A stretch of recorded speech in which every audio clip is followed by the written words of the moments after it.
మార్చి 15 యొక్క విశిష్టత మనం చూసుకుంటే ఈ రోజున world consumer rights day. So ప్రపంచ వినియోగదారుల హక్కుల దినోత్సవాన్ని నిర్వహించుకోవడం జరుగుతూ ఉంది. మరి ఈ దినోత్సవం పురస్కరించుకొని ప్రపంచ దేశాల్లో ఉన్నటువంటి వినియోగదారులు ఎవరైతే ఉన్నారో, కన్స్యూమర్స్ ఎవరైతే ఉన్నారో వారి యొక్క హక్కులను వారికి తెలియజేస్తూ ఉంటారు. అదేవిధంగా వారి యొక్క హక్కులను వారు అనుభవించలేకపోతే వారు ఎటువంటి చర్యలు తీసుకోవచ్చు, న్యాయస్థానాలు ఏం చేస్తూ ఉన్నాయి, న్యాయస్థానాల వల్ల ఏ విధంగా న్యాయాన్ని పొందవచ్చు అనేటువంటి అంశాలన్నీ కూడా ఈ రోజున ప్రపంచ దేశాల్లో ఉన్నటువంటి ప్రజలందరికీ కూడా అవగాహన కార్యక్రమాల ద్వారా తెలియజేస్తూ ఉంటారు.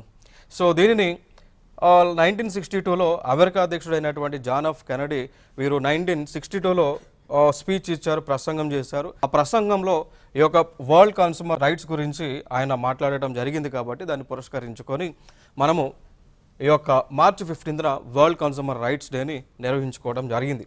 మరి కోవాలో భారతదేశంలో ఉన్నటువంటి వినియోగదారులు ఎవరైతే ఉన్నారో, కన్స్యూమర్స్ ఎవరైతే ఉన్నారో, కస్టమర్స్ ఎవరైతే ఉన్నారో వారి యొక్క హక్కులను ప్రొటెక్ట్ చేయడానికి భారతదేశం కూడా ఒక చట్టం తీసుకువచ్చింది. దాన్ని కన్స్యూమర్ ప్రొటెక్షన్ యాక్ట్ 2019గా మనం చెప్పవచ్చు. దానితో పాటు సెంట్రల్ కన్స్యూమర్ ప్రొటెక్షన్ అథారిటీని CCPAని కూడా ఏర్పాటు చేయడం జరిగింది. సో ఏ వ్యక్తులైనా కూడా భారతదేశంలో ఉన్నటువంటి వ్యక్తులు ఎవరైనా కూడా మీకు అన్యాయం జరిగింది అంటే మీరు ఈ యొక్క అథారిటీని మీరు అప్రోచ్ అవ్వచ్చు. తద్వారా వీరు మీకు న్యాయం అనేటువంటిది చేస్తూ ఉంటారు.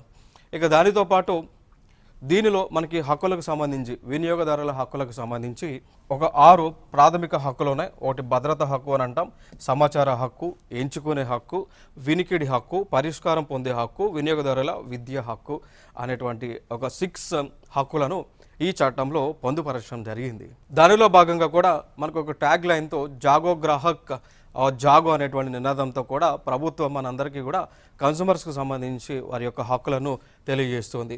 ఎప్పుడైనా కూడా మీ హక్కులను పొందలేదు అనుకుంటే కూడా నేషనల్ కన్స్యూమర్ హెల్ప్ లైన్కి వెంటనే కంప్లైంట్ చేయవచ్చు. ఆ కన్స్యూమర్ కంప్లైంట్ నెంబర్ కూడా ఇక్కడ మెన్షన్ చేయడం జరిగింది. 14404 అనే టోల్ ఫ్రీ నెంబర్, అదేవిధంగా 1800 11 4000 అనేటువంటి నెంబర్స్ని ఇవ్వడం జరిగింది.